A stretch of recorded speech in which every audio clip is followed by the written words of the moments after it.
I didn't see this said zero sugar. I hate it when I get something and I don't realize that it has a feature like no sugar.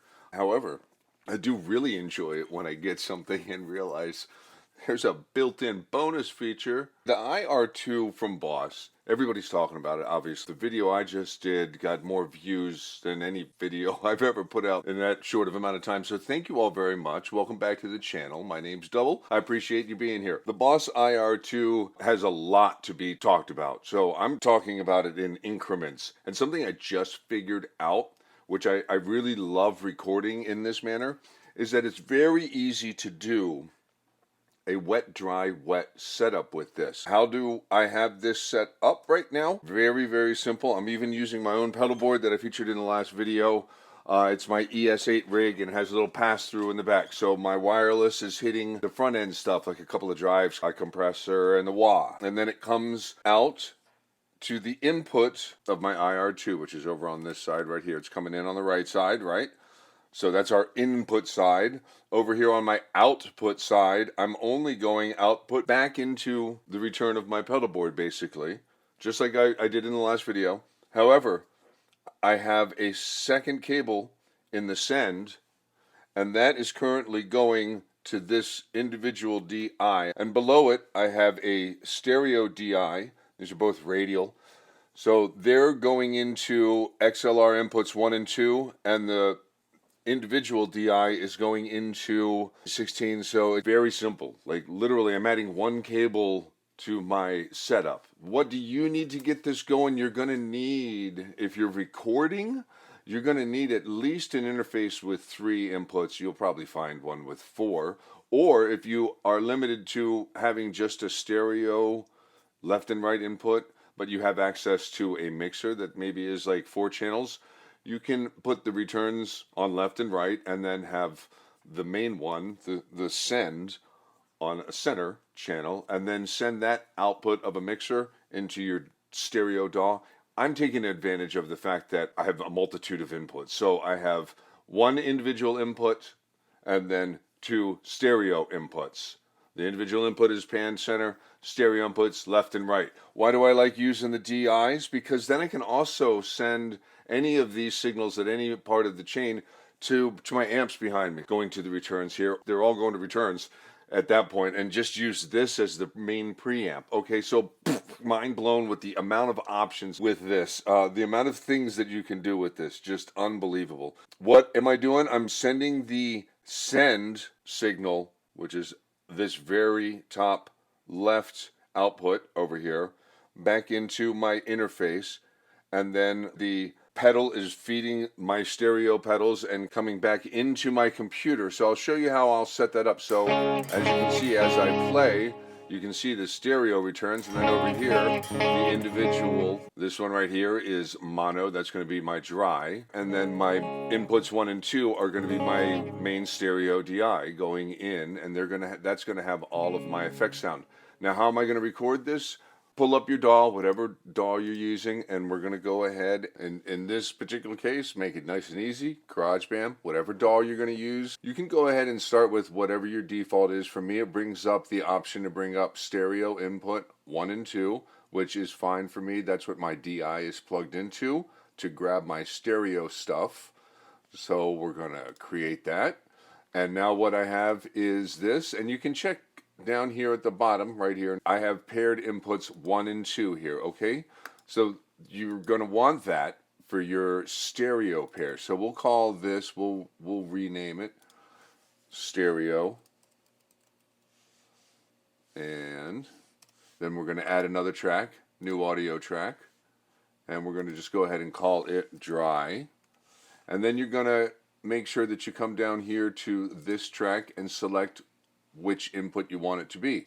And we're going to make it mono, and for me it's input number 16. So I should see my guitar. Yep, I can see the guitar there.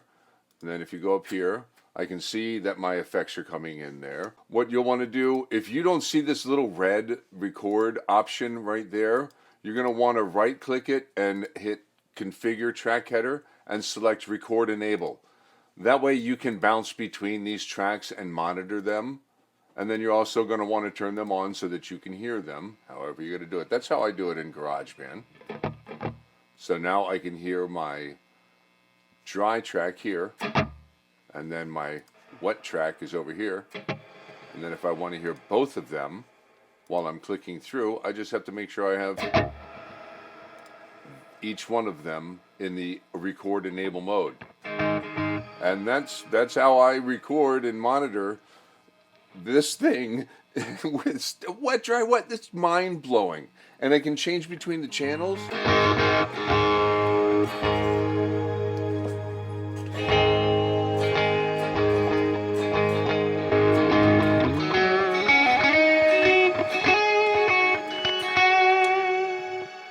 Add some compression.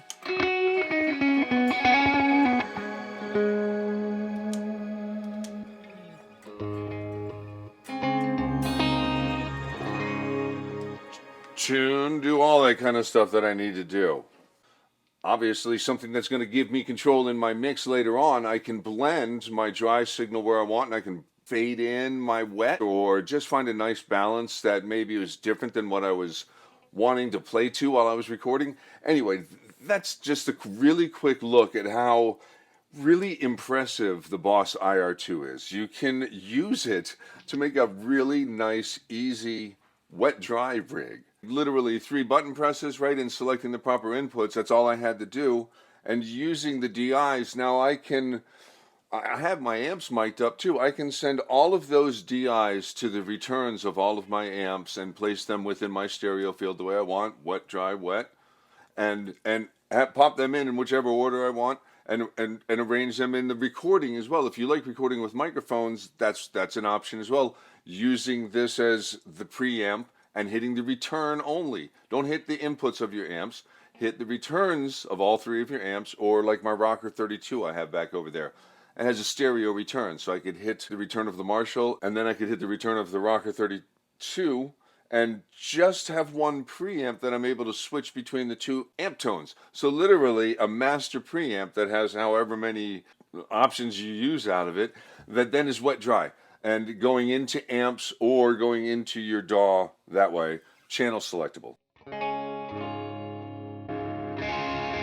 If you don't want to use your effects to record wet sounds, you can just also send the 2 outputs, output A and B, from the amp and cabinet IR into the stereo assigned inputs in your DAW. And then you can actually add stereo effects there, as opposed to what you hear me doing right here, which is my effect pedals. I'm so stoked, and I really just wanted to share that with you. If you've been on the fence, if you've been wondering about what you can do with the Boss IR-2, it's not just a preamp simulator that you can channel switch between, like the clean and dirty of a Fender. You can channel switch between any of these. You can store them. Watch my last video if you want to see how I incorporated into my ES8 rig. If there's something else you want to know, ask the question down below. I really do appreciate you being here. This pedal's amazing. It really is.